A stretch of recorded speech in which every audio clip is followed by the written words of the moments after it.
Welcome back to a read-aloud of A Separate Piece by John Knowles.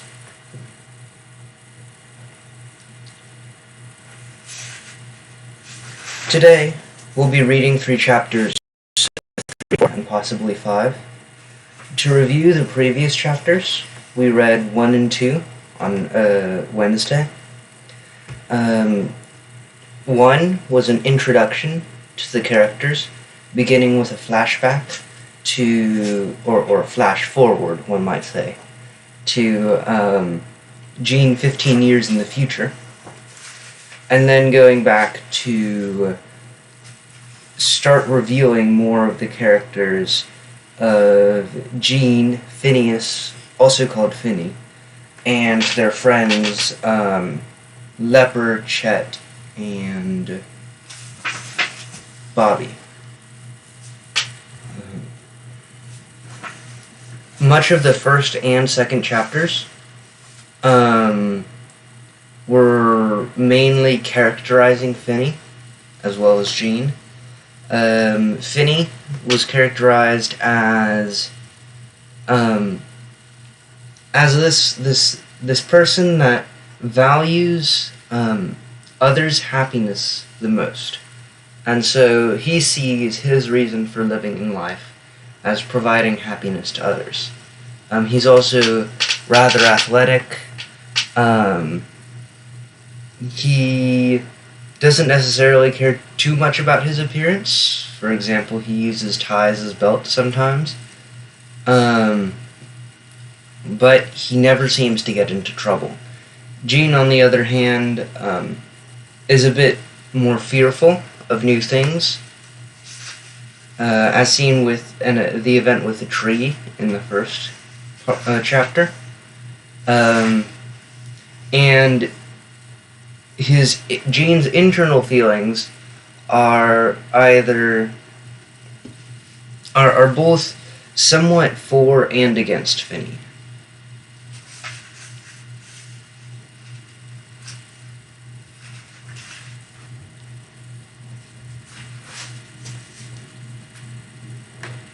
So now, as a reminder for annotation, we'll be looking for signposts, which include flashbacks, epiphanies, motifs, contrasts and contradictions, tough questions, and advice from an older character to a younger one, or a wiser one to one of the characters here.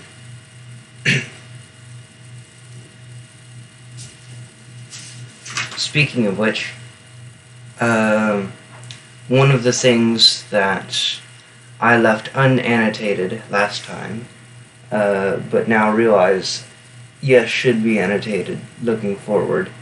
This establishment of the Super Suicide Society of the summer session may forebode consequences in the future.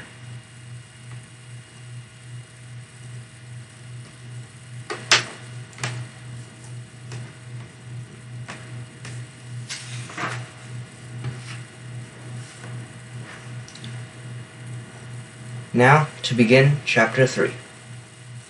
Yes, he had practically saved my life. This is Gene referring to Finney saving him from falling off of the tree branch. He had also practically lost it for me. I wouldn't have been on that damn limb except for him. I wouldn't have turned around and so lost my balance if he hadn't been there. I didn't need to feel any tremendous rush of gratitude toward Phineas.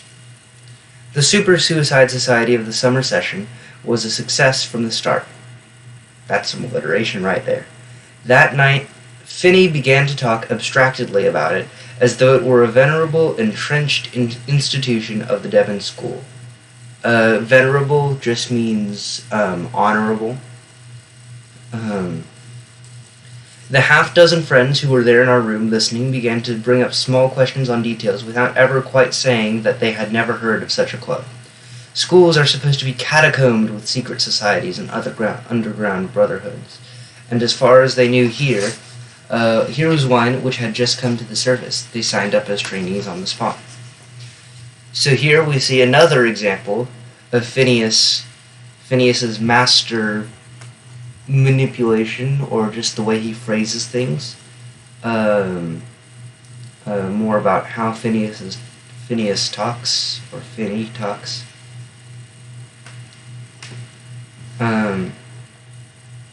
And here again we see their Super Suicide Society of the summer session, which might become a big part of this book, sort of a character of its own.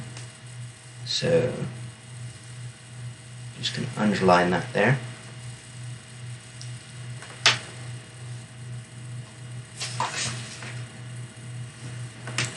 So, we began to meet every night to initiate them. The charter members, he and I, had to open every meeting by jumping ourselves. This was the first of many rules which Finney created without notice during the summer. I hated it. I never got injured to the jumping. At every meeting, the limb seemed higher, thinner, the deeper water harder to reach. Every time when I got myself into position to jump, I felt a flash of disbelief that I was doing anything so perilous, but I always jumped. Otherwise, I would have lost face with Phineas, and that would have been unthinkable. Here we see a bit more characterization of Jean. Jean is really not one for dangerous situations, but one thing we might want to note here is this is an event where normally if you do something over and over, it becomes easier. But the case for Jean in this jumping off this tree, it's different. So this is not normal.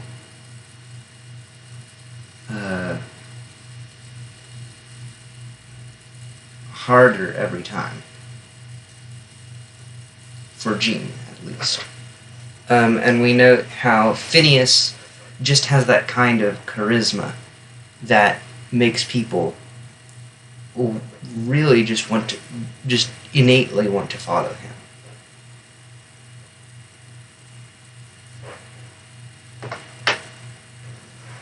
Oh, and by the way, if any of y'all have any thoughts that y'all want to share, just feel free to put them in the chat and I'll try to see them at some point. We met every night because Finney's life was ruled by inspiration and anarchy, and so he prized a set of rules, his own, not those imposed on him by other people, such as the faculty of the Devon School. The Super Suicide Society of the summer session was a club. Clubs, by definition, met regularly. We met every night. Nothing could be more regular than that. To meet once a week seemed to him much less regular, entirely too haphazard, bordering on carelessness. And so here we see a bit of a contrast. Finney's life was ruled by inspiration and anarchy, and so he prized a set of rules. A bit of a contrast there. And we note how Finney is sort of an anti-authoritarian in the previous chapter. So then why would he exactly prize a set of rules? Perhaps, as we see in the later thing, as a form of control over oneself. So Phineas, besides living for the happiness, for making others happy, also seems to prize control over himself.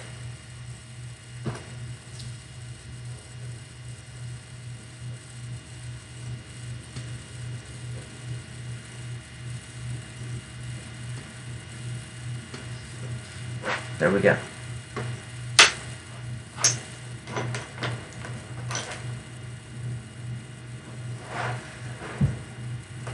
I went along. I never missed a meeting. At that time, it would never have occurred to me to say, I don't feel like it tonight, which was the plain truth every night. I was subject to the dictates of my mind, which gave me the maneuverability of a straitjacket. We're off, pal, Finney would call out, and acting as against every instinct of my nature, I went without a thought of protest. As we drifted on through the summer, with this one inflexible appointment every day, classes could be cut, meals missed, chapel skipped, I noticed something about Finney's own mind which was such an opposite from mine. It wasn't completely unleashed after all. I noticed that he did abide by certain rules, which he seemed to cast in the form of commandments. Never say you are 5 feet 9 when you are 5 feet 8.5 was the first one I encountered. Another was, always say some prayers at night because it might turn out that there is a God. But the one which had the most urgent influence in his life was, you always win at sports. This you was collective. Everyone always won at sports. When you played a game you won, in the same way as when you sat down to a meal, you ate it. It inevitably and naturally followed. Finney never permitted himself to realize that when you won, they lost. That would have destroyed the perfect beauty which was sport. Nothing bad ever happened in sports. They were the absolute good. So in these 2 paragraphs, or 3, I should say, we see a bit more. Gene doesn't feel like going to any of these meetings any night. He has a bit of reluctance, which might come into play near the end of the book. Gene reluctance. And we start to see how Phineas lives his life. Certain rules which he casts in the form of commandments. And now we see here that Gene doesn't generalize these. He says, never say you are 5 feet 9 when you are 5 feet 8.5. Whether or not this means Phineas prizes honesty, we actually don't know yet. Or if he simply was saying this here.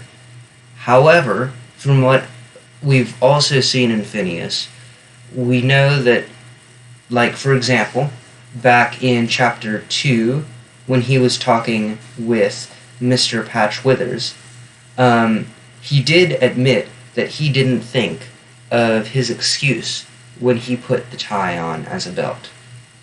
But, so we can see here that honesty is most likely what he's getting at there. The next one, always say some prayers at night because it might turn out that there is a God. We see that Phineas isn't particularly religious. And we're not exactly sure how that affects it right now. But, well, that might come into focus later, so not particularly religious.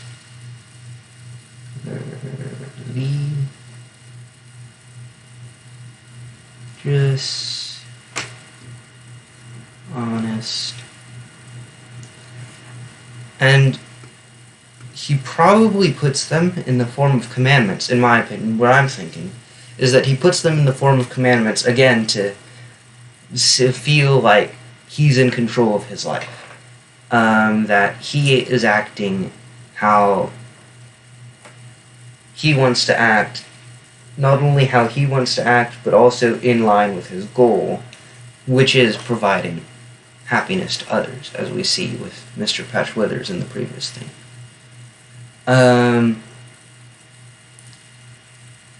Although, one contrast we see is, though while he lives for that smile on other people's faces, he doesn't seem to notice Gene's reluctance with these meetings of their secret society, which might be an important note at some point or another. Gene reluctance, Finney doesn't seem to notice.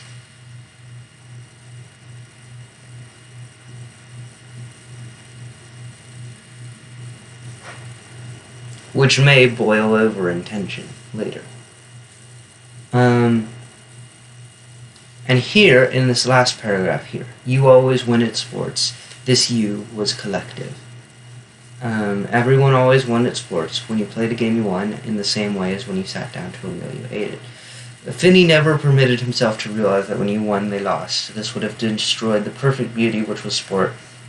Nothing bad ever happened in sports. They were the absolute good. So we see that Finney loves sports.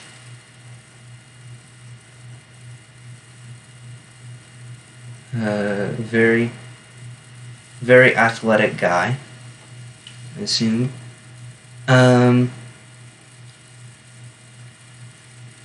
And this sort of optimistic belief here, optimism, that sort of outlook on life, happiness for all, just Finney's outlook shines through here. Slash goal.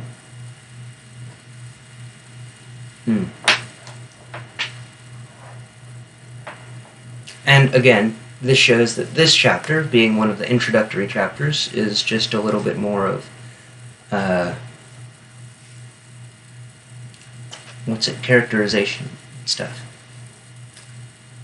He was disgusted with that summer's athletic program. A little tennis, some swimming, clumsy softball games, badminton. Badminton, he exploded the day it entered the schedule.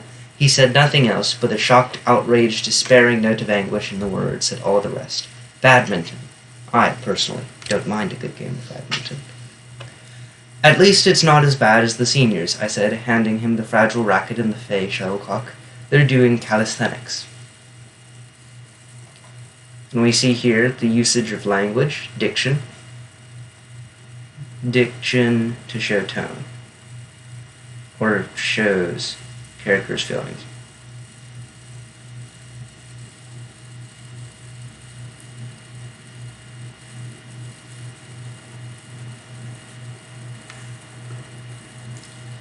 What are they trying to do? He swatted the shuttlecock the length of the locker room. Destroy us? Humor infiltrated the outrage in his voice, which meant that he was thinking of a way out. We went outside into the cordial afternoon sunshine. The playing fields were optimistically green and empty before us. The tennis courts were full. The softball diamond was busy. A pattern of badminton nets swayed sensually in the breeze. Finney eyed them with quiet astonishment. Far down the fields toward the river there was a wooden tower about 10 feet high where the instructor had stood to direct the senior calisthenics. It was empty now. The seniors had trotted off to the improvised obstacle course in the wood, or to have their blood pressure taken again, or to undergo an insidious exercise in the cage, which consisted in stepping up in a box and down again, in rapid rhythm for 5 minutes. They were off somewhere shaping up for the war. All of the fields were ours. And so we see here, Finney, for some reason or another, dislikes badminton.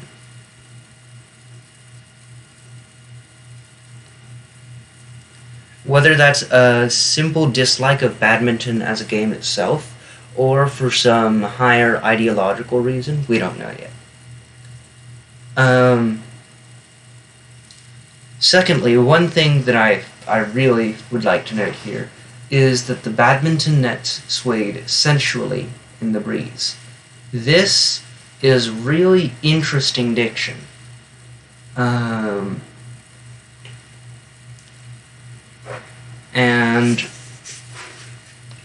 it's probably put there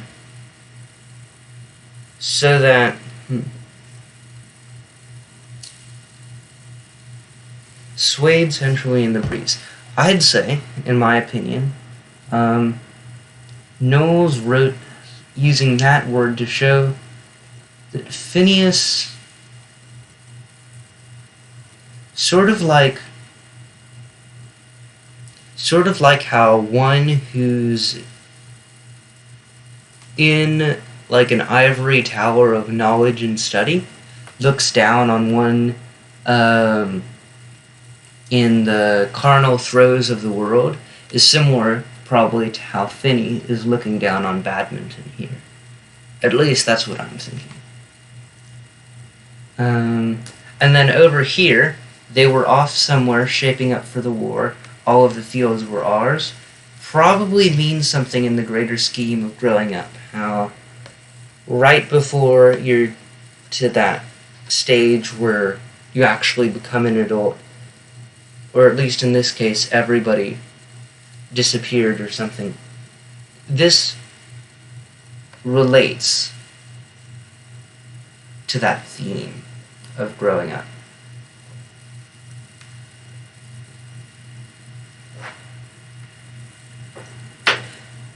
Finney began to walk slowly in the direction of the tower. One second. Growing. Perhaps he was thinking that we might carry it the rest of the way to the river and throw it in. Perhaps he was just interested in looking at it, as he was in everything. Whatever he thought, he forgot it when we reached the tower. Beside it, someone had left a large and heavy leather-covered ball, a medicine ball. He picked it up. Now this, you see, is everything in the world you need for sports. When they discovered the circle, they created sports. As for this thing, embracing the medicine ball in his left arm, he held up the shuttlecock, contaminated in his outstretched right. This idiot tickler, the only thing it's good for is eeny, meeny, miny, moe. He dropped the ball and proceeded to pick the feathers out of the shuttlecock, distastefully, as though removing ticks from a dog. The remaining The remaining rubber plug he then threw out of sight down the field with a single lunge ending in a powerful downward thrust of his wrists. Badminton was gone. Whether or not the badminton here, it might represent something.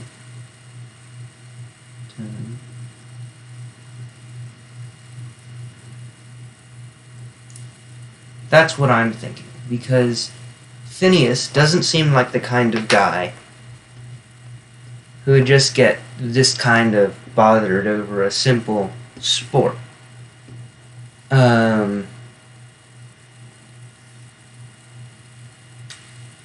It seems like this badminton might actually mean something in the greater scheme of things. He stood balancing the medicine ball, enjoying the feel of it. All you really need is a round ball.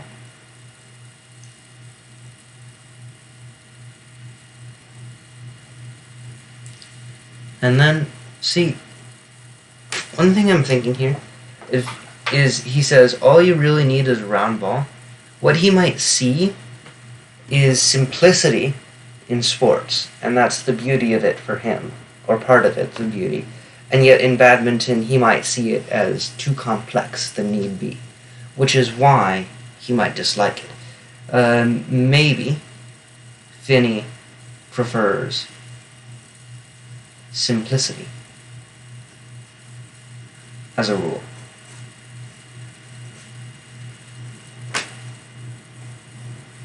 That could be it.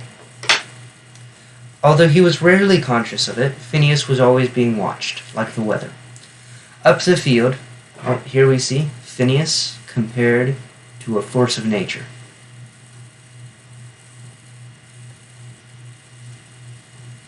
Which is a traditional comparison, but still something to note. Up the field, the others at badminton sensed a shift in the wind. Their voices carried down to us, calling us. When we didn't come, they began gradually to come down to us. I think it's about time we started to get a little exercise around here, don't you? He said, cocking his head at me. Then he slowly looked around at the others with the expression of dazed determination he used when the object was to carry people along with his latest idea. He blinked twice and then said, we can always start with this ball. And we notice Phineas is the kind of guy that has looks. Finney has looks. That he does. Let's make it a game. Let's make it have something to do with the war, suggested Bobby Zane, like a blitzkrieg or something. Blitzkrieg, repeated Finney doubtfully. We could figure out some kind of blitzkrieg baseball, I said. We'll just call it blitzkrieg ball, said Bobby. Or just blitzball, reflected Finney. Yes, blitzball. Then, with an expected glance around, well, let's get started. He threw the big heavy ball at me. I grasped it against my chest with both arms. Well, run, ordered Finney. No, not that way. Toward the river. Run. Headed toward the river, surrounded by the others in a hesitant herd, they sensed that in all probability they were my adversaries in blitzball. Don't hog it, Finney yelled. Throw it to somebody else. Otherwise, naturally. No, he talked steadily as he ran along beside me. Now that we've got you surrounded, one of us will knock you down. Do what? I veered away from him, hanging onto the clumsy ball. What kind of a game is that? Blitzball, Chet Douglas shouted, throwing himself around my legs, knocking me down. Here we see another introduction of Chet and Bobby. Two of sort of the supporting characters here in the background. And then over here, Bobby says, let's make it have something to do with the war. This also ties in, I think, with the theme of growing up, because they're sort of idealizing the war.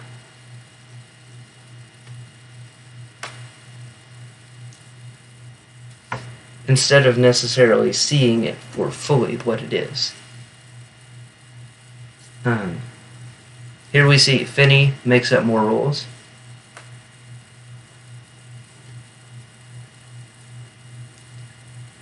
And I think we'll continue to see that in here. That, naturally, was completely illegal, said Finney. You don't use your arms when you knock the ball carrier down. You don't? Mumbled Chet from on top of me. No, you just keep your arms crossed like this on your chest, and you just butt the ball carrier. No elbowing allowed either. All right, Gene, start again. I began quickly. Wouldn't somebody else have possession of the ball after? Not when you've been knocked down illegally. The ball carrier retains possession in a case like that. So it's perfectly okay. You still have the ball. Go ahead. So, Finney, just making up some more rules. There was nothing to do but start running again, with the others trampling with stronger will around me. Throw it, ordered Phineas. Bobby Zane was more or less in the clear, so I threw it to him. It was so heavy that he had to scoop my throw up from the ground. Perfectly okay, commented Finney, running forward at top speed. Perfectly okay for the ball to touch the ground when it was being passed. Bobby doubled back closer to me for protection. Knock him down, Finney yelled at me. Knock him down? Are you crazy? He's on my team. He's on my team. There aren't any teams in baseball, he yelled somewhat irritably. We're all enemies. Knock him down. I knocked him down. All right, said Finney as he disentangled us. Now you have possession again. He handed the leaden ball to me. I would have thought that possession passed. Naturally, you gained possession of the ball when you knocked him down. Run. So I began running again. Leper Lepellier was loping along outside my perimeter, not noticing the game, tagging along without reason, like a porpoise escorting a passing ship. Leper! I threw the ball past a few heads at him. Taken by surprise, Leper looked up in anguish, shrank away from the ball, and voiced his first thought, a typical one. I don't want it.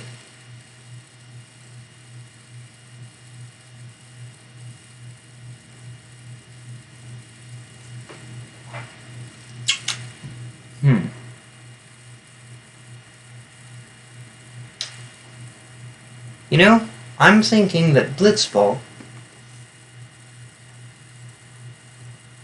might in some way represent some facet of life.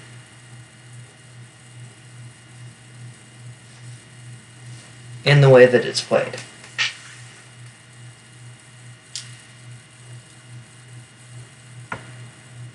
And it's most definitely part of that theme of growing up. But I'm thinking Knowles used symbolism through here in the rules of the game to demonstrate that. And possibly we'll see that when they play, when and if they play it again later. Stop, stop, cried Finney in a referee's tone. Everybody halted, and Finney retrieved the ball. He talked better holding it. Now, Leper has just brought out a really important fine point of the game.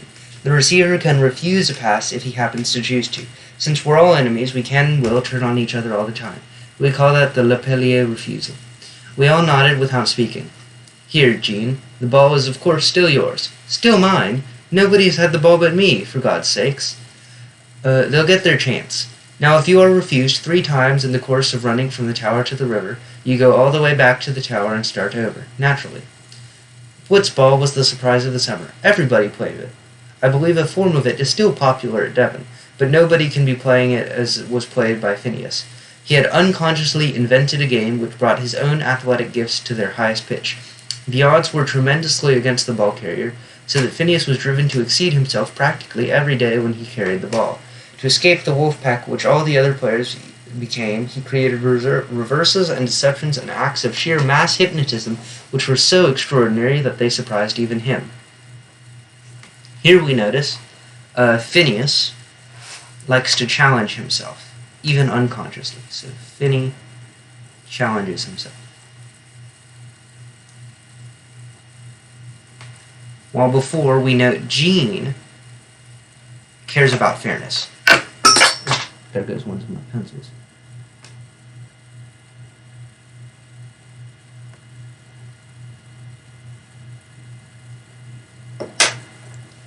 After some of these plays, I would notice him chuckling quietly to himself, in a kind of happy disbelief. In such a non-stop game, he also had the natural advantage of a flow of energy which I never saw interrupted. I never saw him tired, never really winded, never overcharged, and never restless. At dawn, all day long, and at midnight, Phineas always had a steady and formidable flow of... I'm a bit jealous of him. Right from the start, it was clear that no one had ever been better adapted to a sport than Finney was to blitzball. I saw that right away. Why not? He had made it up, hadn't he? It needn't be surprising that he was sensationally good at it, and that the rest of us were more or less bundlers in our different ways. I suppose it served us right for letting him do all the planning. I didn't really think about it myself. What difference did it make? It was just a game. It was good that Finney could shine at it. He could also shine at many other things, with people, for instance. The others in our dormitory, the faculty. In fact, if you stopped to think about it, Finney could shine with everyone. He attracted everyone he met. I was glad of that too, naturally. He was my roommate and my best friend. So here we see Phineas's charisma again. And here we see another difference in view between Gene and Phineas.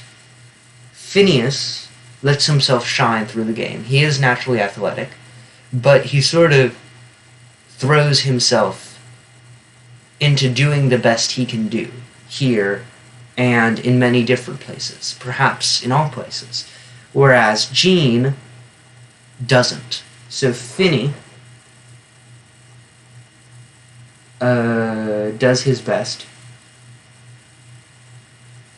while Gene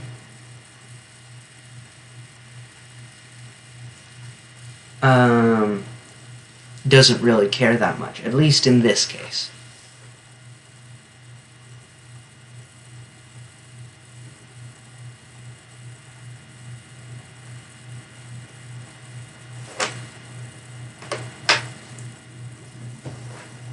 And now, here we have a larger break. Everyone has a moment in history which belongs particularly to him. It is the moment when his emotions achieve their most powerful sway over him, and afterward, when you say to this person, the world today, or life, or reality, he will assume that you mean this moment, even if it is 50 years past.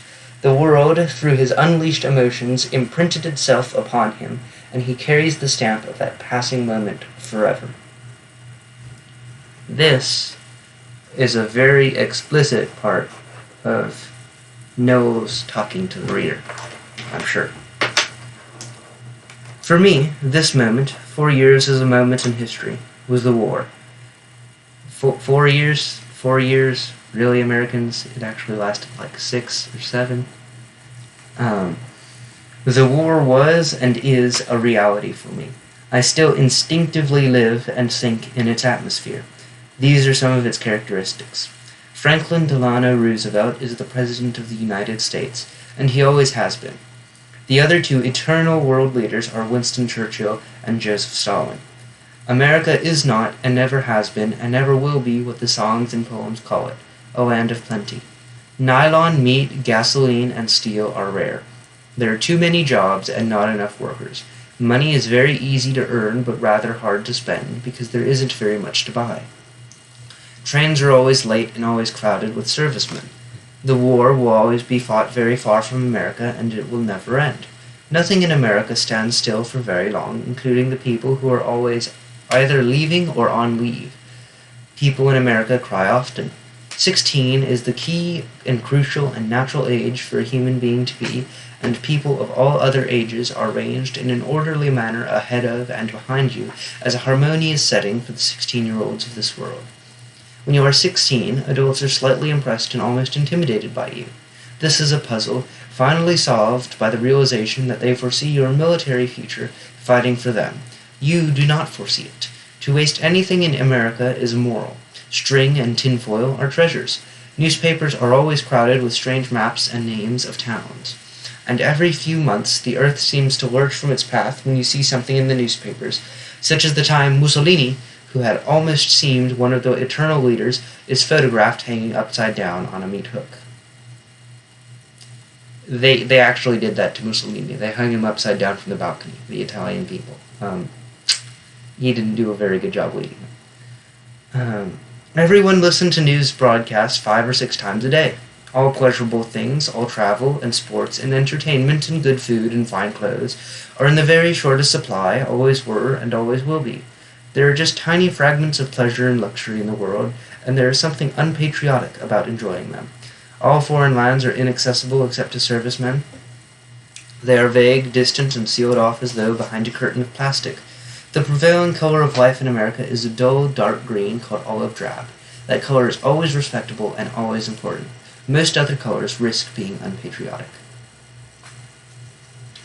And here we see one of the, main lessons Knowles is probably getting at, stating it explicitly.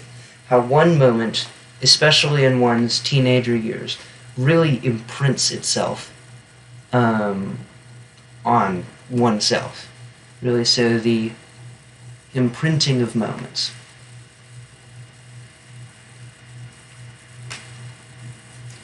And so we see how Gene here, or perhaps even Knowles himself,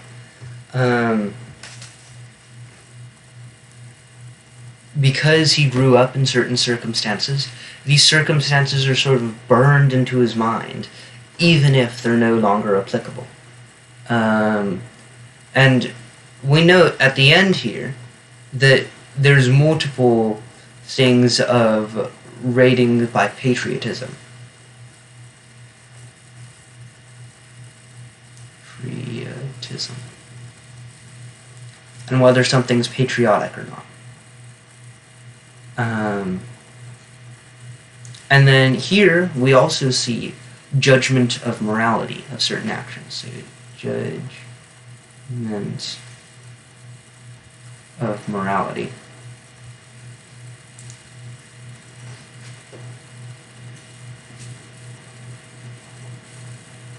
Of certain actions. Such as to waste anything in America is immoral. Which, considering the waste of today, did not stay a thing, unfortunately.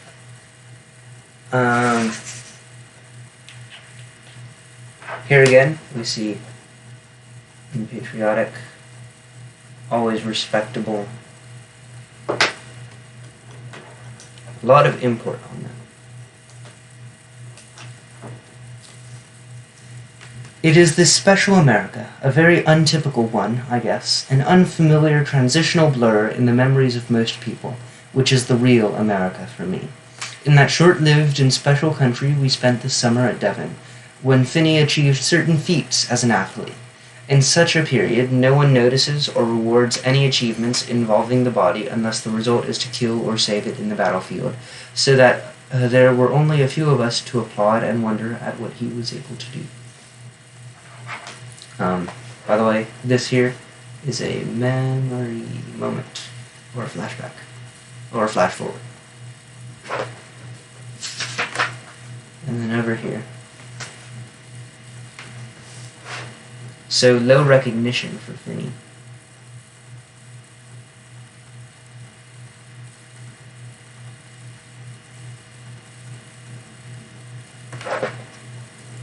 One day he broke the school swimming record. He and I were fooling around in the pool near a big bronze plaque marked with events for which the school kept records. 50 yards, 100 yards, 220 yards. Under each was a slot with a marker fitted into it, showing the name of the record holder, his year, and his time. Under 100 yards freestyle, there was A. Hopkins Parker, 1940, 53 seconds. A. Hopkins Parker? Finney squinted up at the name. I don't remember any A. Hopkins Parker. He graduated before we got here. You mean that record has been up the whole time we've been at Devon and nobody's busted it yet? It was an insult to the class, and Finney had tremendous loyalty to the class, as he did to any group he belonged to, beginning with him and me and radiating outwards past the limits of humanity towards spirits and clouds and stars. And so we see Finney here is loyal in his own sense of how he categorizes relationships.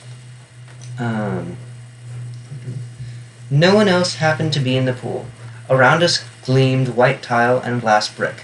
The green, artificial-looking water rocked gently in its shining basin, releasing vague chemical smells and a sense of many pipes and filters. Even Finney's voice, trapped in this closed, high-ceilinged room, lost its special resonance and blurred into a general well of noise gathered up toward the ceiling. He said blurringly, "I have a feeling I can swim faster than A. Hopkins Parker." We found a stopwatch in the office. He mounted a starting box, leaned forward from the waist as he had seen racing swimmers do but never had occasion to do himself. I noticed a preparatory looseness coming into his shoulders and arms, a controlled ease about his stance which was unexpected in anyone trying to break a record. I said, "On your mark, go." There was a complex moment when his body uncoiled and shot forward with sudden metallic tension. He planed up the pool, his shoulders dominating the water, while his legs and feet rode so low that I couldn't distinguish them. A wake rippled hurriedly by him, and then at the end of the pool his position broke. He relaxed, dived, an instant's confusion, and then his suddenly and metallically tense body shot back toward the other end of the pool. Another turn, and up the pool again. I noticed no particular slackening of his pace. Another turn, down the pool again, his hand touched the end. He looked at me with a composed, interested expression. Well, how did I do? I looked at the watch. He had broken A. Hopkins Parker's record by 0.7 seconds. My God, so I really did it. You know what? I thought I was going to do it. It felt as though I had that stopwatch in my head, and I could hear myself going just a little bit faster than A. Hopkins Parker. And so here we see Finney is a well of self-belief. We see Finney believes in himself. And one of the things Finney might be here, Finney might be a representation of the author of, for example, the perfect man, or what the author, like exhibiting the qualities Knowles, in this case, would want to see. However, it also might be because Knowles is going to use Finney later to prove a point of one of the themes based on how he acts. The worst thing is there weren't any witnesses, and I'm no official timekeeper. I don't think it will count. Well, of course it won't count. You can try again and break it again tomorrow. We'll get the coach in here, and all of the official timekeepers, and I'll call out the Devonian to send a reporter and a photographer. He climbed out of the pool. I'm not going to do it again, he said quietly. Of course you are. No, I just wanted to see if I could do it. Now I know, but I don't want to do it in public. Some other swimmers drifted in through the door. Finney glanced sharply at them. By the way, he said in an even more subdued voice, we aren't going to talk about this. It's just between you and me. Don't say anything about it to anyone. Not say anything about it when you broke the school record. Shh! He shot a blazing, agitated glance at me. I stopped and looked at him up and down. He didn't look directly back at me. You're too good to be true, I said after a while. He glanced at me and then said, thanks a lot, in a somewhat expressionless voice. And so we see here Finney doesn't really care about what others think.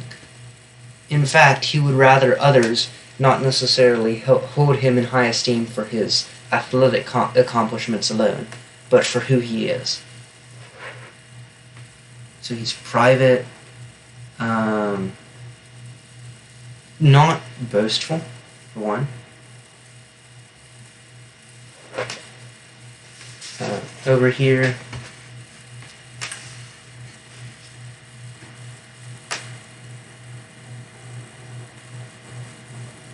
more self-belief. And then he knew it wouldn't count. He just wanted to find out if he could do it. Was he trying to impress me or something? Not tell anybody? When he had broken a school record without a day of practice. I knew he was serious about it, so I didn't tell anybody.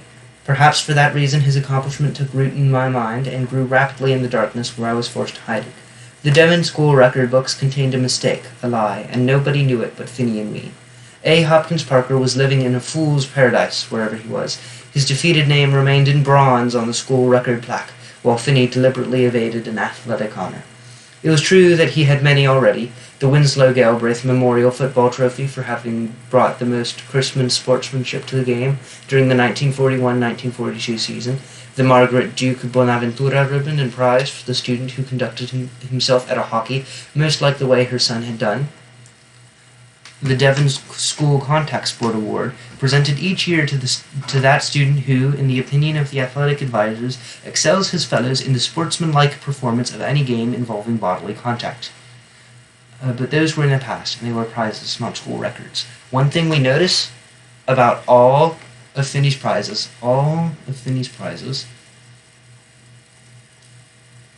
are about how he acts,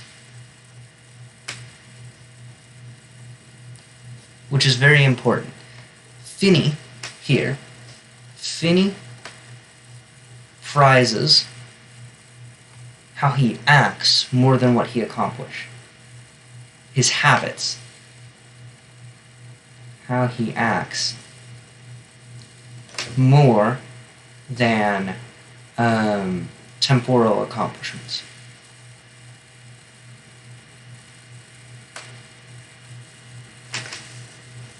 Whereas Jean, as we see over here, Jean likes everything to be in order. Jean likes order.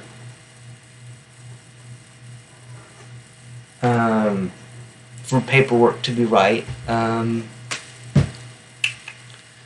Jean doesn't see anything wrong with Finney having that athletic honor.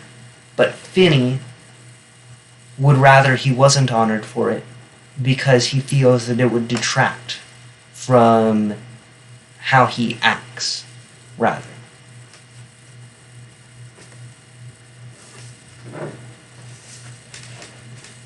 And Jean does not understand why Finney does this, and that's an important point. Doesn't understand Finney's actions.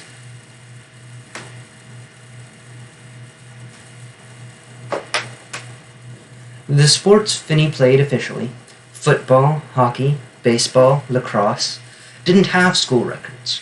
To switch to a new sport suddenly, just for a day, and immediately break a record in it, that was about as neat a trick, as dazzling a reversal as I could. To be perfectly honest, possibly imagine. There was something inebriating in the suppleness of this feat. When I thought about it in my head, my head felt a little dizzy, and my stomach began to tingle. It had, in one word, glamour, absolute schoolboy glamour. When I looked down at that stopwatch and realized a split second before I permitted my face to show it or my voice to announce that Finney had broken a school record, I had experienced a feeling that also can be described in one word: shock. And I think one thing that Knowles is trying to point out here is Finney is a bit more mature than Jean in terms of how he's acting. Jean still has that schoolboy glamour, that shock, whereas Finney has something he's working towards and processes that he's working under. To keep silent about this amazing happening deepened the shock for me. It made Finney seem too unusual for not friendship, but too unusual for rivalry. And there were few relationships among us at Devon not based on rivalry. And so, again, we see here Finney's more mature. It makes him seem too unusual for that. That combined with his charisma just makes him seem like this enigmatic personage.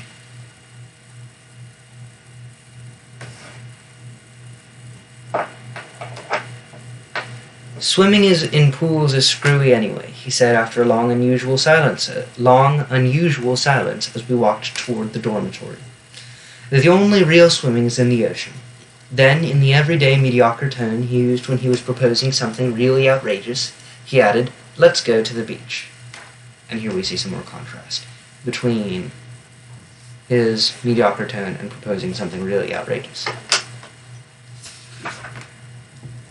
The beach was hours away by bicycle, forbidden, completely out of all bounds. Going there risked expulsion, destroyed the studying I was going to do for an important test the next morning, blasted the reasonable amount of order I wanted to maintain in my life. See, there we go, Gene in order.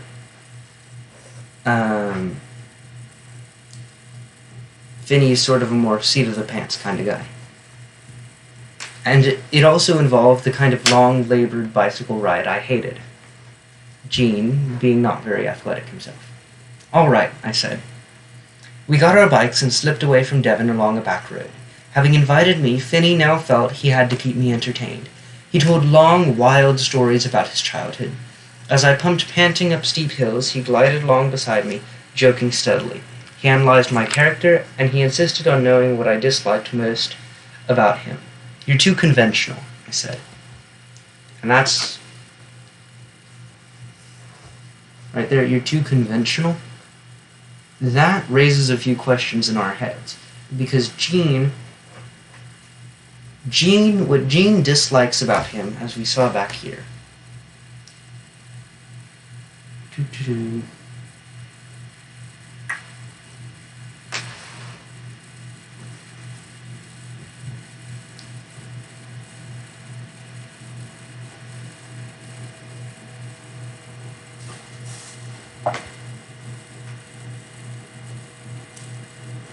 Like over here, Gene sort of doesn't necessarily agree with his views, but then can't seem to figure it out. So, we know Gene doesn't dislike him for being too conventional, because we know that Finney is anything but conventional. A bit of a contrast there. Or perhaps an intentional blurring of what he thinks.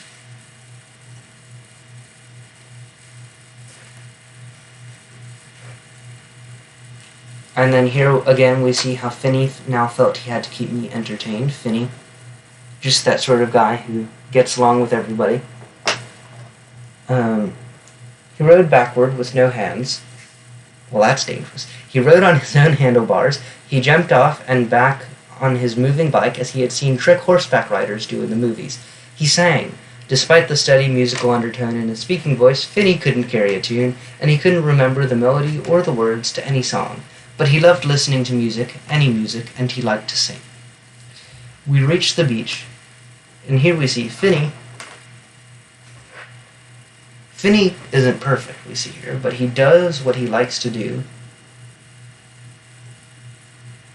without feeling embarrassed.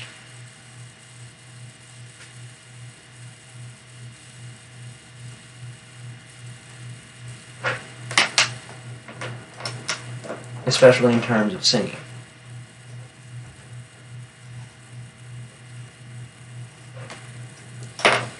We reached the beach late in the afternoon. The tide was high and the surf was heavy. I dived in and rowed a couple of ways, but they had reached that stage of power in which you could feel the whole strength of the ocean in them. The second wave, as it tore toward the beach with me, spewed me a little ahead of it, encroaching rapidly. Suddenly, it was immeasurably bigger than I was. It rushed me from the control of gravity and took control of me itself. The wave threw me down in a primitive plunge without a bottom. Then there was a bottom, grinding sand, and I skidded onto the shore. The wave hesitated, balanced there, and then hissed back toward the deep water, its tentacles not quite interested enough in me to drag me with it. I made my way up on the beach and lay down. Finney came, ceremoniously took my pulse, and then went back into the ocean. He stayed in an hour, breaking off every few minutes to come back to me and talk. The sand was so hot from the all-day sunshine that I had to brush the top layer away in order to lie down on it, and Finney's progress across the beach became a series of high, startled leaps.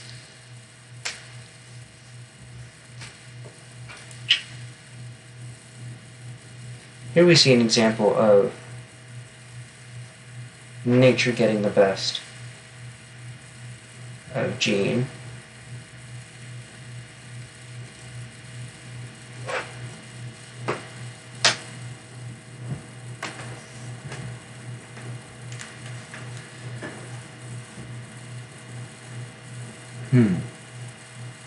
The ocean throwing up foaming sun sprays across some nearby rocks.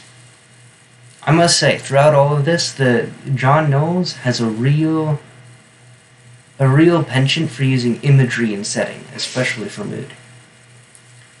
That's sort of his thing, I'm guessing. Was winter cold. This kind of sunshine and ocean, with the accumulating roar of the surf and the salty, adventurous, flirting wind from the sea, always intoxicated Phineas. He was everywhere. And, note here, intoxicated, and then back a few, inebriating over here.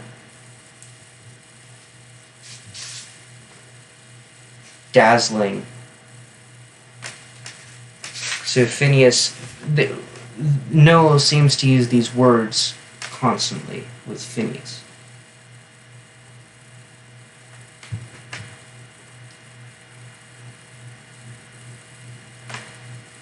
Just sort of how he's, a bit like not really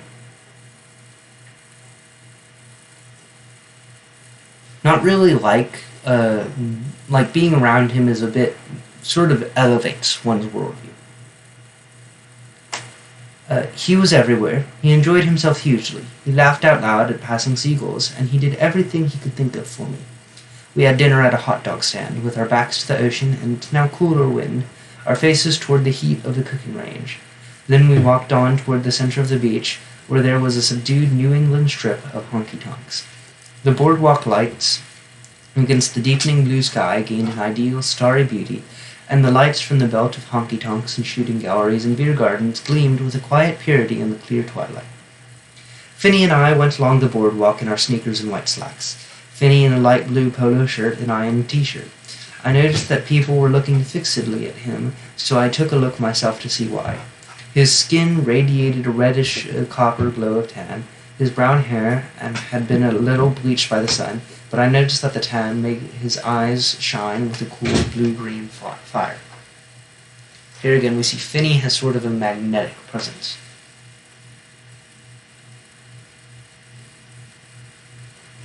Sort of wherever he goes. "Everybody's staring at you," he suddenly said to me. "It's because of that movie star tan you picked up this afternoon," showing off again.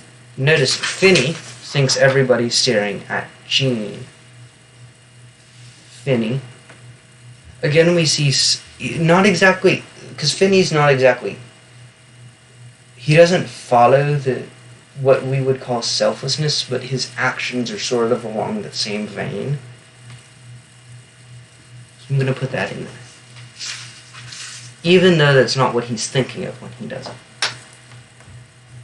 Enough broken rules were enough that night. Neither of us suggested going into any of the honky-tonks or beer gardens. We did have one glass of beer each at a fairly respectable-looking bar, convincing or seeming to convince the bartender that we were old enough by a show of forged draft cards. Then we found a good spot among some sand dunes at the lonely end of the beach, and there we settled down to sleep for the night. The last words of Finney's usual nighttime monologue were, "I hope you're having a pretty good time here. I know I kind of dragged you away at the point of a gun, but after all, you can't come to the shore with just anybody, and you can't come by yourself, and at this teenage period in life, the proper person is your best pal." He hesitated and then added, "Which is what you are," and there was silence on his dune. It was a courageous thing to say. Exposing a sincere emotion nakedly like that at the Devon school was the next thing to suicide. I should have told him then that he was my best friend also, and rounded up what he had said. I started to, I nearly did, but something held me back. Perhaps I was stopped by that level of feeling, deeper than thought, which contains the truth. Here we see Jean. Again, we see his feelings in terms of Finney. Jean is sort of like, he doesn't really understand where he is in regards to doesn't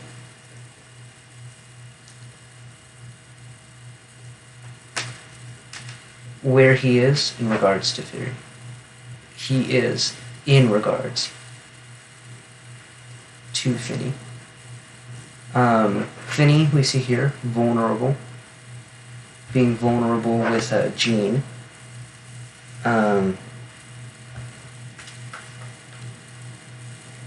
And then this is the first point where we see Finney realize or verbalize and care about Jean.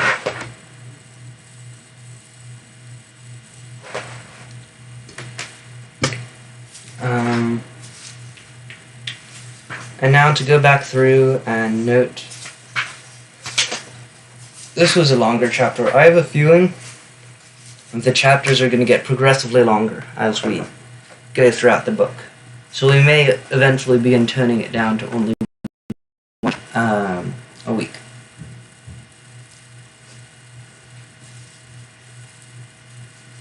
So in here,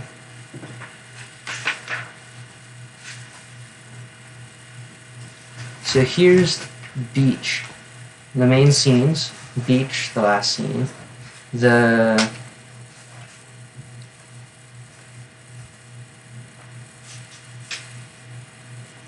school swim record,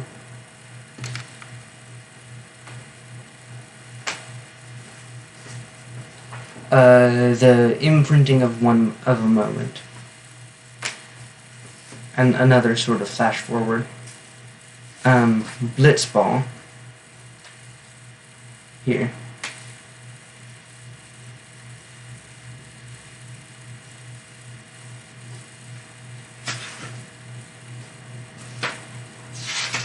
Hold on, 1 second. I'll just skip the page. Blitzball here.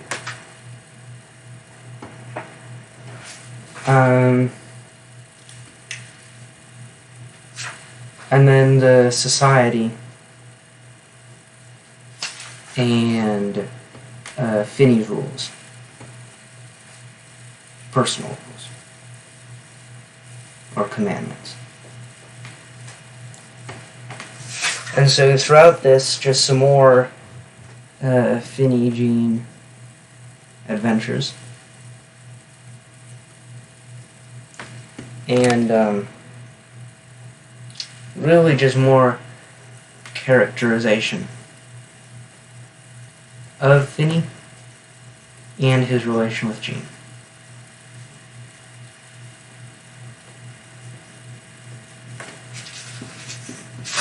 Now let's see. Here, chapter 4 goes on to, not very long, chapter 4. Here. We'll read chapter 4, and then we'll be done for today.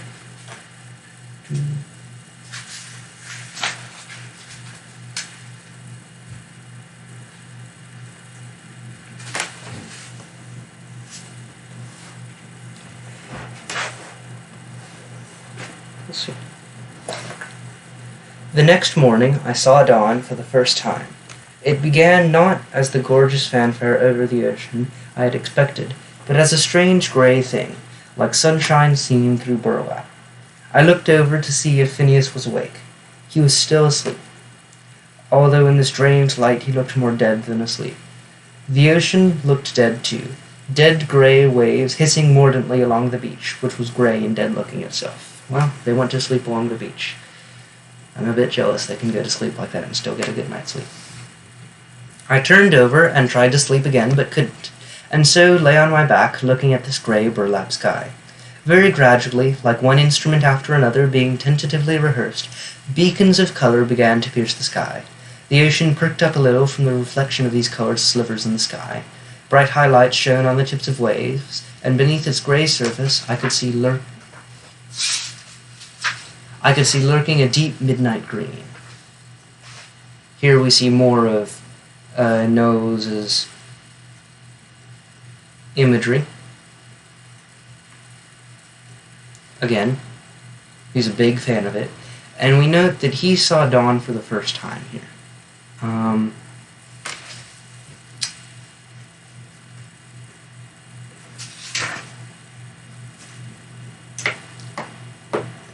Which may or may not mean something. He saw dawn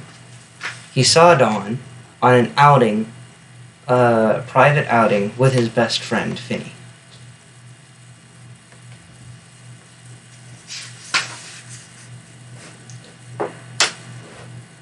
The beach shed its deadness and became a spectral gray-white, then more white than gray, and finally it was totally white and stainless, as pure as the shores of Eden. Phineas, still asleep on his dune, made me think of Lazarus, brought back to life by the touch of God.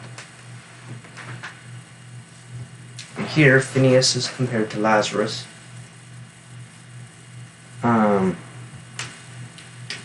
Which may or may not mean something in the general scheme of things what Knowles is going for. I didn't contemplate this transformation for long. Inside my head, for as long as I could remember, there had always been a sense of time ticking steadily. I looked at the sky and the ocean and knew that it was around 6:30.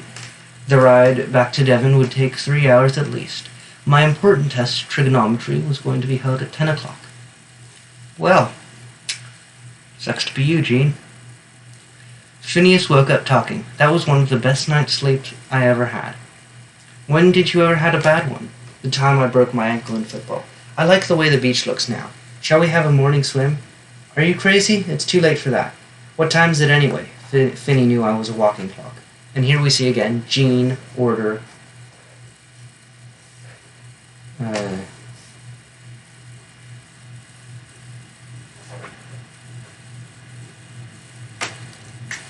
and here we see Finney characterized a bit more as a normal person. He can still have injuries. Made him more mortal, that is. Instead of simply an idealized character.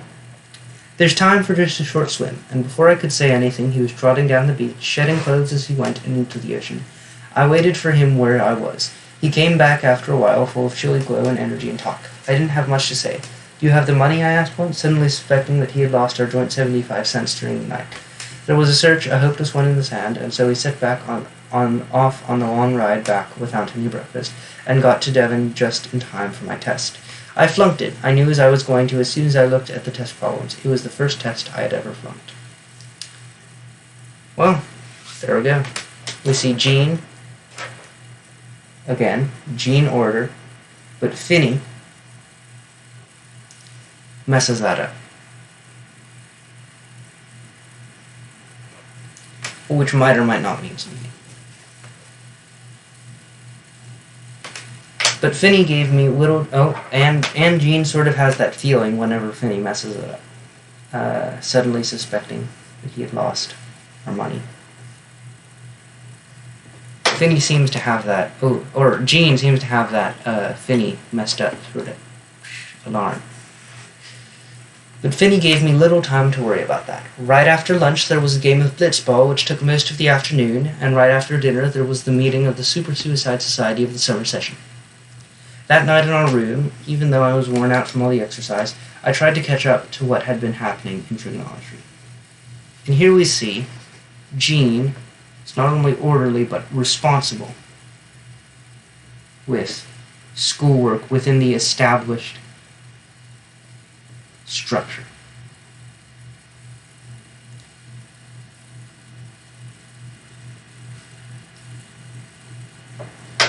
You work too hard, Finney said, sitting opposite me at the table where we read.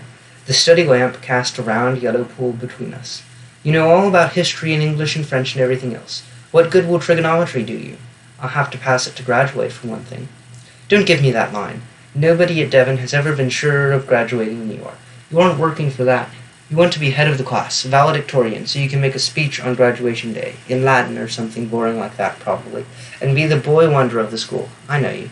Don't be stupid. I wouldn't waste my time on anything like that. You never waste your time. That's why I have to do it for you. Anyway, I grudgingly added, somebody's got to be the head of the class. So we see here, Finney can see through Gene. Can see through Gene. Through Gene's facade to find out the root cause. The root. Sometimes selfish reason. Anyway, I grudgingly added, somebody's got to be head of the class. You see, I knew that's what you were aiming at, he concluded quietly. Phooey. And we see here a contrast between Gene and Finney. Gene seems to have not only more order, but also seems to have sometimes selfish justifications for actions, or personal justifications for actions, whereas Finney doesn't really seem to have this. What if I was? It was a pretty good goal to have, it seemed to me. After all, he should talk. He had won and been proud to win the Gale-Braith Football Trophy and the Contact Sport Award, and there were 2 or 3 other athletic prizes he was sure to get this year or next. If I was head of the class on graduation day and made a speech, and won the NA plus Ultra Scholastic Achievement citation, then we would have both come out on top. We would be even, that was all. We would be even. Was that it? My eyes snapped from the textbook toward him. Did he notice this sudden glance shot across the pool of light? He didn't seem to. He went on writing down his strange curlicue notes. Well, that's a new word. Probably describing his handwriting. About Thomas Hardy in Phineas Shorthand. Was that it? With his head bent over the lamplight, I could discern a slight mound in his brow above the eyebrows, the faint bulge which is usually believed to indicate mental power. Phineas would be the first to disclaim any great mental power in himself, but what did go on in his mind? If I was the head of the class and won that prize, we would be even. So Gene here thinks that Finney is Gene's sort of projecting onto Finney here. Gene thinks that Finney is worried about that because he wants to be the best. Which, knowing Finney, we know that that's not the case. Finney simply doesn't care about all of that, and he's only proud to receive those awards that we saw because they describe his character, which is what he works on. And now to find curlicue. Here we go. Curlicue, dictionary.com. An ornamental fancy curl or twist, as in a signature. Curlicue. An ornamental or fancy ornamental fancy curl or twist, as in a signature.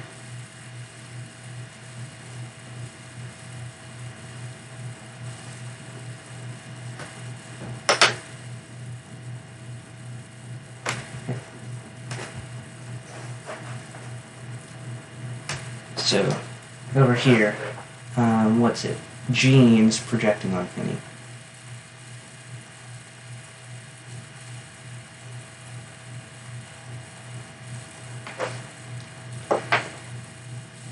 His head started to come up, and mine snapped down. I glared at the textbook. Relax, he said. Your brain will explode if you keep this up. You don't need to worry about me, Finney. I'm not worried. You wouldn't. I wasn't sure if I had the control to put this question. Mind if I wound up head of the class, would you? Mind? 2 clear green-blue eyes looked at me. Fat chance you've got anyway, with Chet Douglas around. But you wouldn't mind, would you? I repeated in a lower and more distinct voice. He gave me that half-smile of his, which had won him 1,000 conflicts. I'd kill myself out of jealous envy.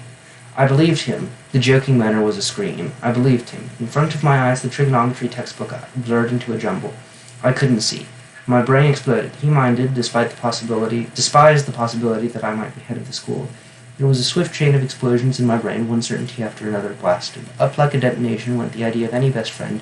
Up went any affection and partnership in sticking by someone and relying on someone absolutely in the jungle of boys' school. Up went the hope that there was anyone in this world, who I could trust. Chet Douglas, I said uncertainly, is a sure thing for it. Well, either my prediction was entirely wrong, or he's just projecting some more.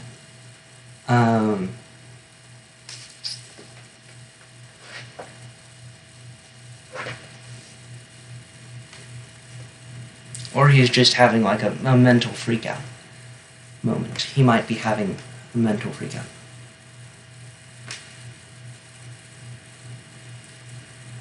Or true. So we don't know whether this right now, whether Phineas minds or We don't necessarily... Gene thinks he does. I personally think there's a bit more to it. Because I feel like Gene's projecting a little bit. My misery was too deep to speak anymore. I scanned the page. I was having trouble breathing as though the oxygen were leaving the room. Okay, yeah, he's definitely having a freak-out moment, even if he is right. Amid its devastation, my mind flashed from thought to thought, despairingly in search of something left which it could rely on. Not rely on absolutely, that was obliterated as a possibility. Just to rely on a little, some solace, something surviving in the ruins. I found it. It was a single sustaining thought. The thought was, you and Phineas are even already. You are even in enmity. You are both coldly driving ahead for yourselves alone. You did hate him for breaking that school swimming record, but so what? He hated you for getting an A in every course but one last term. Ah, shame. Shame, Gene, you B student. You would have an A in that one except for him. Except for him.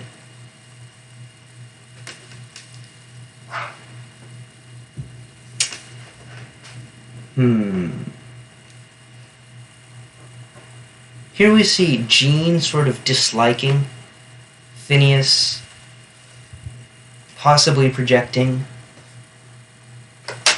We're not entirely sure. He might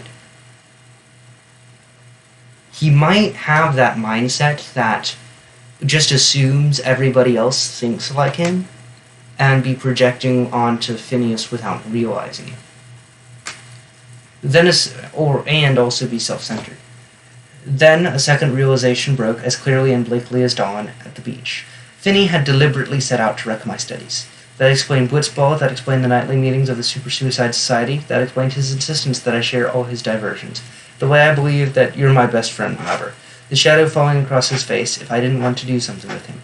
His instinct for sharing everything with me. Sure, he wanted to share everything with me, especially his procession of D's in every subject. That way he, the great athlete, would be way ahead of me. It was all cold trickery. It was all calculated. It was all enmity. Oh, and by the way, here we see some more characterization of Chet Douglas. Apparently Chet Douglas is a cool dude. Starting to like him more and more. Probably sane, too, unlike these two.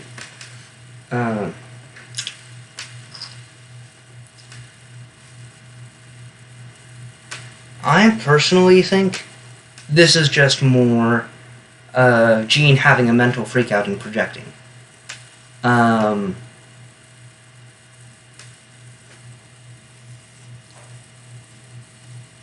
Gene freakout. I think just projecting.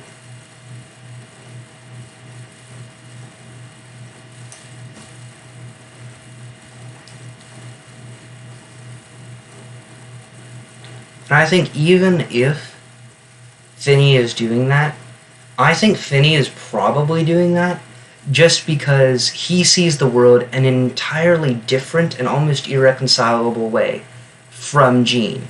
He sees it as a place to have fun in, and he doesn't see getting these A's, this test, this getting first in, getting valedictorian. He doesn't see it as necessarily being happy. And so he himself might be trying to project his own happiness onto Gene. And so him and Gene sort of have almost irreconcilable, just in the way they view things. Here we see Gene and Finney. Radically different. Different worldview.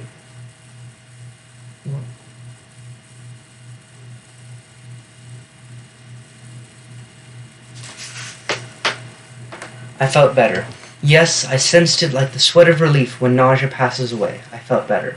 We were even after all, even in enmity. The deadly rivalry was on both sides after all.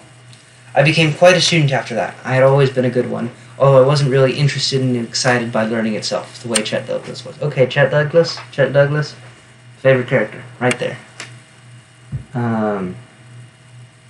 Because you see here, this shows that Gene is sort of fueled himself by enmity.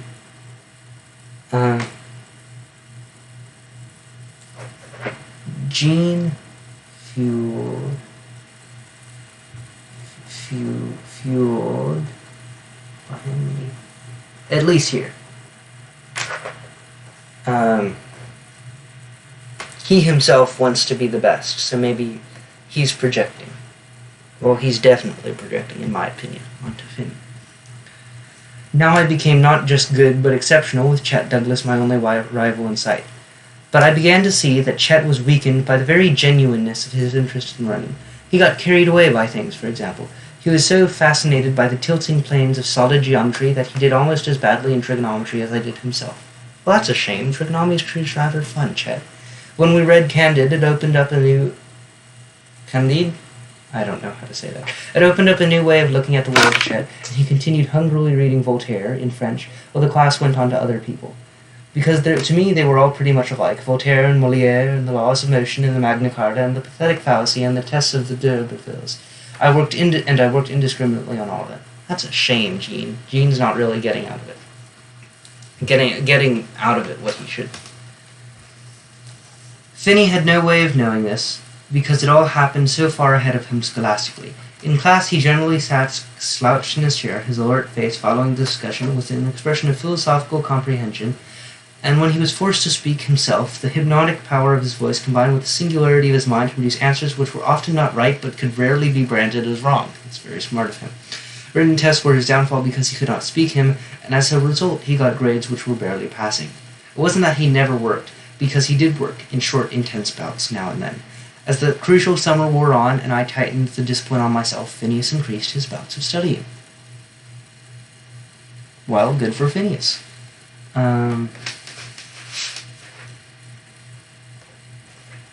Gene, not truly. Isn't truly learning here?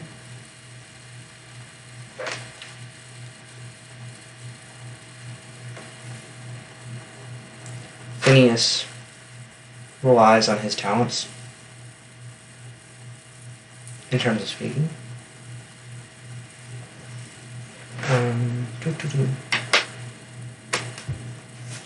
I could see through that.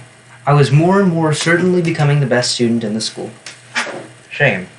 Shame for Chet. Phineas was without question the best athlete, so in that way we were even. But while he was a very poor student, I was a pretty good athlete, and when everything was thrown into the scales, they would in the end tilt definitely toward me. The new attacks of studying were his emergency measures to save himself. I redoubled my effort. No, they're his way to... Gene misinterpreting again. In my opinion, they're probably...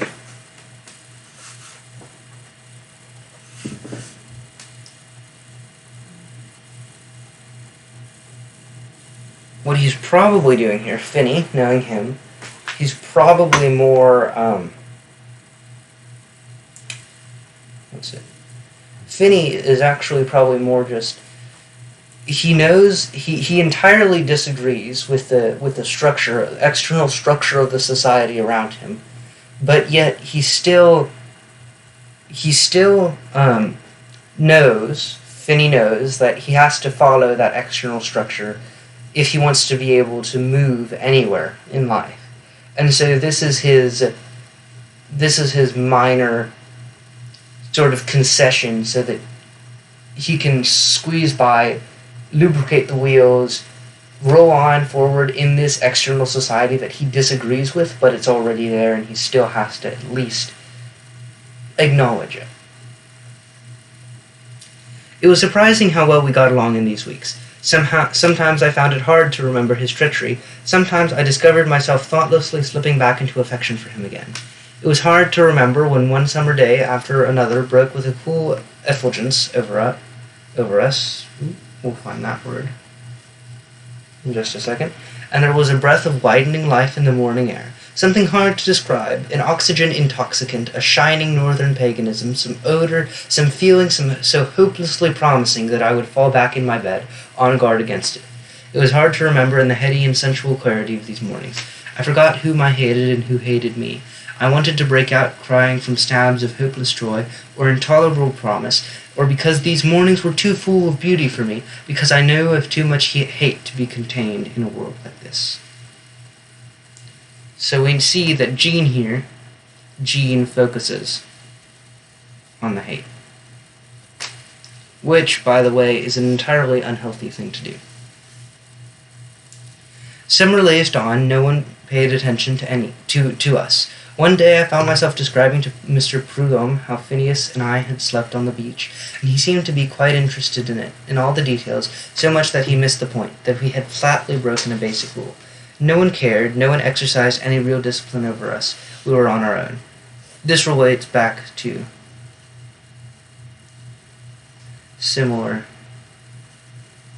to how fields were open. The fields were open back then. It sends the same message about the theme of growing up. The feeling that no one cares, amongst others. And now for effulgence. According to dictionary.com here. Effulgence. Noun. A brilliant radiance, a shining forth. Well, okay, that makes entirely total sense.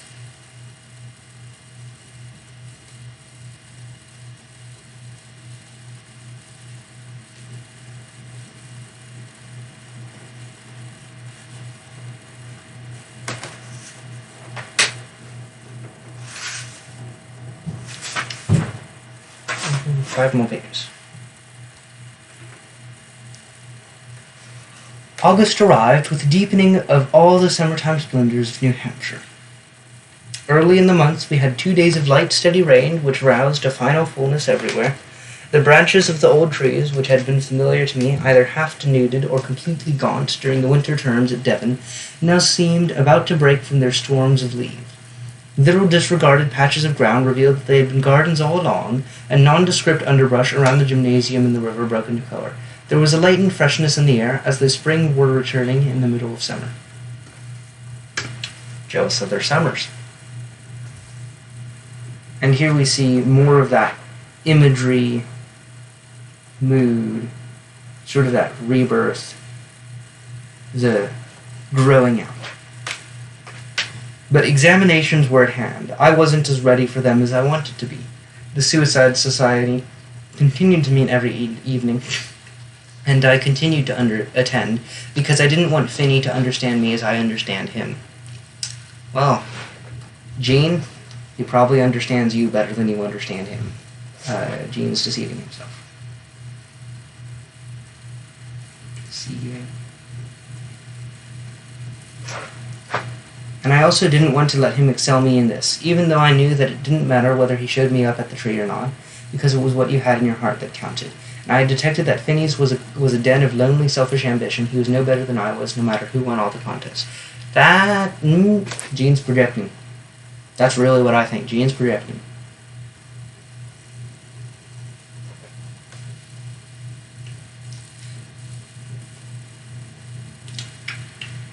And he notes that because it was what you had in your heart that counted. And Finney knows that too. That's why he prizes those certain sportsmanship awards higher. And we see here again, Gene knows that it doesn't, or thinks it doesn't matter at that tree, whereas Phineas puts his best foot forward in everything. Whereas Gene's sort of like, oh, well, some things matter more than others.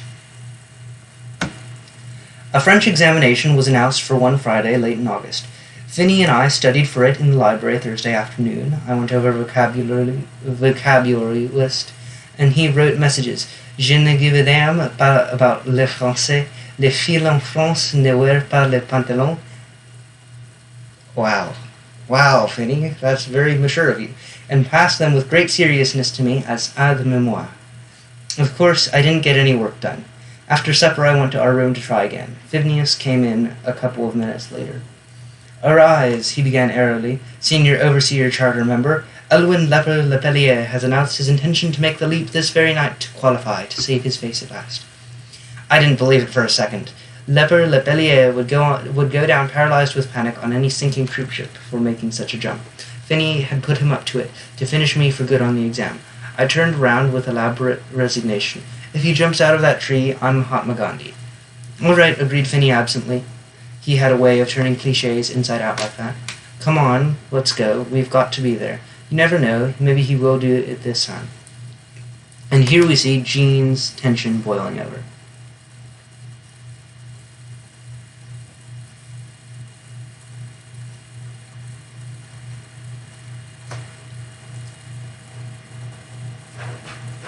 And then Finney just messing around over here.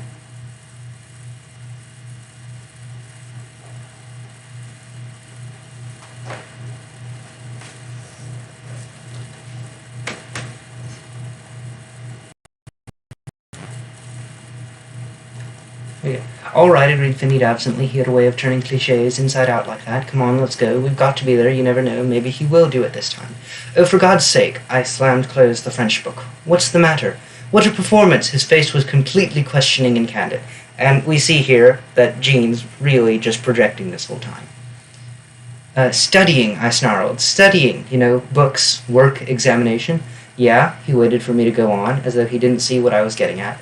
Oh, for God's sakes, you don't know what I'm talking about. No, of course not. Not you. I stood up and slammed the chair against the desk. And we know here that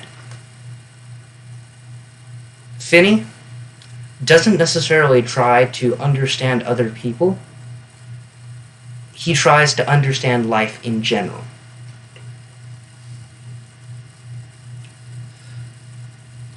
I stood up and slammed the chair against the desk. Okay, we go. We watched little Lily Lepellier not jump from the tree, and I ruined my grade. He looked at me with an interested, surprised expression. You want to study? And here we see Finney wasn't actually paying attention, really, to the... Finney realizes Jean's thoughts, or at least a very small part. Very small part. As it seems that with Jean, he doesn't seem to be able to see into Jean very well. I began to feel a little uneasy at this mildness of his, as we can see, because Jean's coming at it with this bit of animosity, whereas Phineas, because of his outlook, is just sort of blindsided and just trying to be nice. So I sighed heavily. Never mind, forget it. I know, I joined the club, I'm going, what else can I do? Don't go. He said it very simply and casually, as though he were saying, nice day. He shrugged. Don't go. What the hell? It's only a game. And here we see Finney is actually rather hurt by this. Finney is hurt.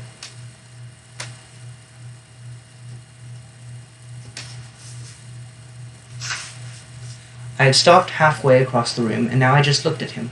What do you mean? I muttered. What he meant was clear enough, but I was groping for what lay behind his words, for what his thoughts could possibly be. I might have asked, who are you, then? Instead, I was facing a total stranger. I didn't know you needed to study, he said simply. I didn't think you ever did. I thought it just came to you. In here we see Finney doesn't really pay attention to Jean very much. It seemed that he had made some kind of parallel between my studies and his sports, so we see they both were projecting onto each other. As is wont for teenagers to do. I know I do it quite a bit.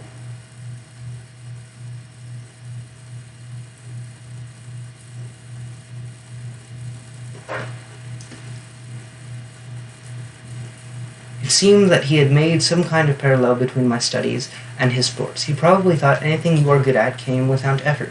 He didn't know yet that he was unique.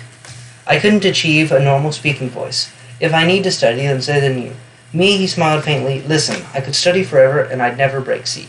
But it's different for you. You're good. You really are. If I had a brain like that, I'd have my head cut open so people could look at it. And here we see Finney's selflessness. Again. Finney, selfless. Or at least simply his kindness. Now wait a second. He put his hands on the back of a chair and leaned toward me. I know, we kid around a lot and everything, but you have to be serious sometimes. About something. And here we see Finney does realize what Jean thought he never did. About something. If you're really good at something, I mean if there's nobody or hardly anybody who's good as you are, then you've got to be serious about that. Don't mess around, for God's sake. He frowned disapprovingly at me. Why did you say you had to study before? Didn't you say you had to study before? Don't move from that desk. It's going to be all A's for you. And see, here's Finney being a good friend. So Finney realizes Gene's feelings and reveals a bit more about how he thinks.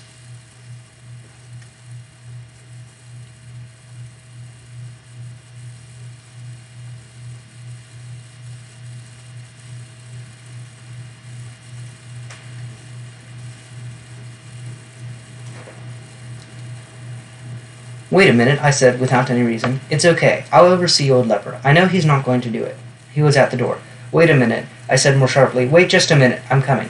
No, you aren't, pal. You're going to study. Never mind my studying. You think you've done enough already? Yes, I let this drop curtly to bar him from telling me what to do about my work. He let it go at that and went out the door ahead of me, whistling off-key. We followed our gigantic shadows across the campus, and Phineas began talking in wild French to give me a little extra practice. I said nothing, my mind exploring the new dimensions of isolation around me. Any fear I had ever had of the tree was nothing beside this. It wasn't my neck, but understanding which was menaced. He had never been jealous of me for a second. Yes, Gene, you were projecting. It wasn't, now that I knew that there never was and never could have been any rivalry between us, I was not of the same quality as he. And that's true. And the reason why there couldn't have been any rivalry was simply because Phineas would never acknowledge any animosity between them. Well, not even never acknowledge, he just never noticed it, simply because his whole worldview is against them. And here we see Gene realizing a bit more about Finney.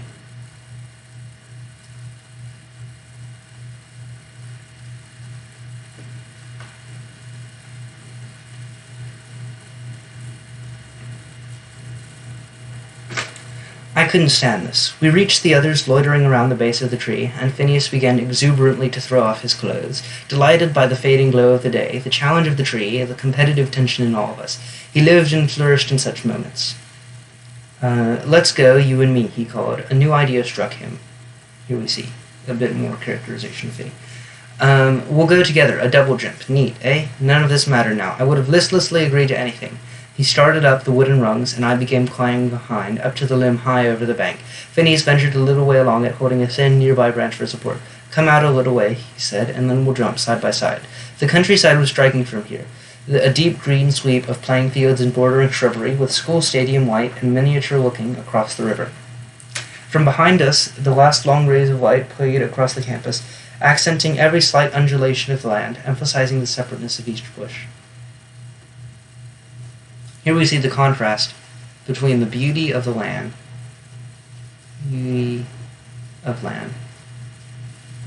and how Gene is feeling. Holding firmly to the trunk, I took a step toward him. Then my knees bent, and I jounced the limb. Finney, his balance gone, swung his head around to look at me for an instant with extreme interest. Then he tumbled sideways, broke through the little branches below, and hit the bank with a sickening, unnatural thud. It was the first clumsy, physical action I had ever seen him make. With unthinking sureness, I moved out on the limb and jumped into the river, every trace of my fear of this forgotten. So here we see finally, Gene gets over his fear, but then Gene goes and tries to assassinate Finney, or something along the lines of that. And why he does that? Perhaps it's because of just it's because he can't, here we go. It's because he says, I was not of the same quality as he. And he simply can't stand just that reality.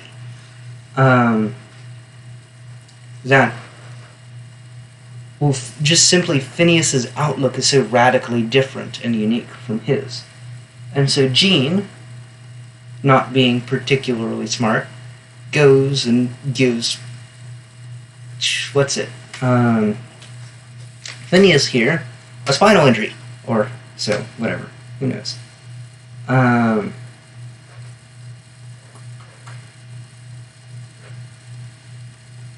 The first clumsy physical action, so we see here, making him more mortal. But we also see that he turned around to look at me for an instant with extreme interest. Nothing more, really. So we see that Finney is against animosity.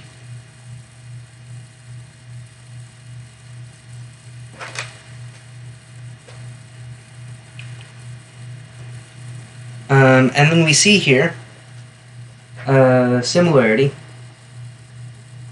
between when they were both on and Finney saved him. Saved his life, really. Except that this time, Jean lets him fall, and then acts like nothing happened.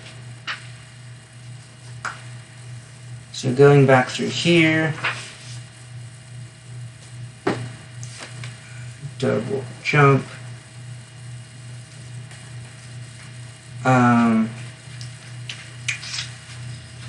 Finney realization,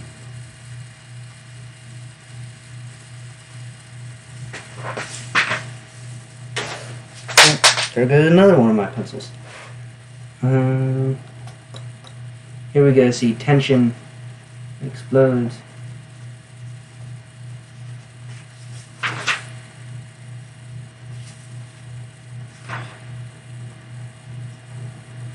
Really, this whole part here is Jean misunderstanding.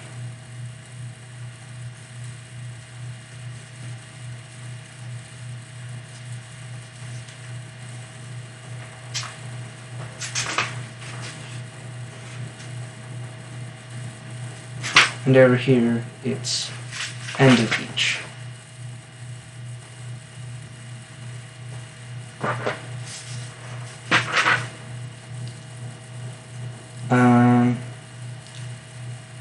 So really, throughout this whole chapter, more revelation of Finney's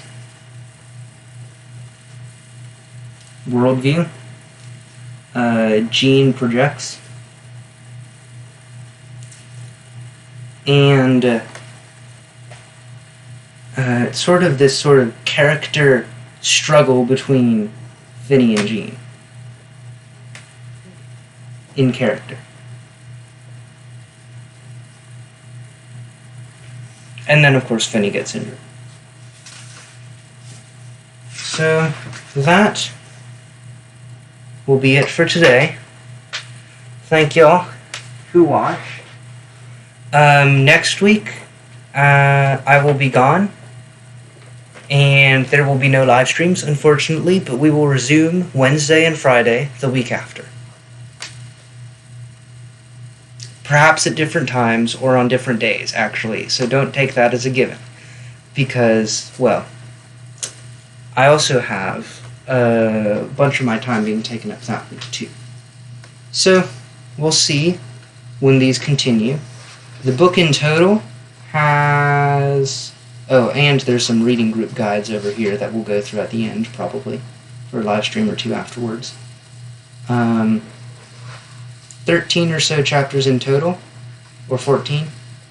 So it should take us reading about 2 chapters a week, about 6 weeks or so to get through there, 6, 7, 8. Invite your friends next time. Otherwise, well,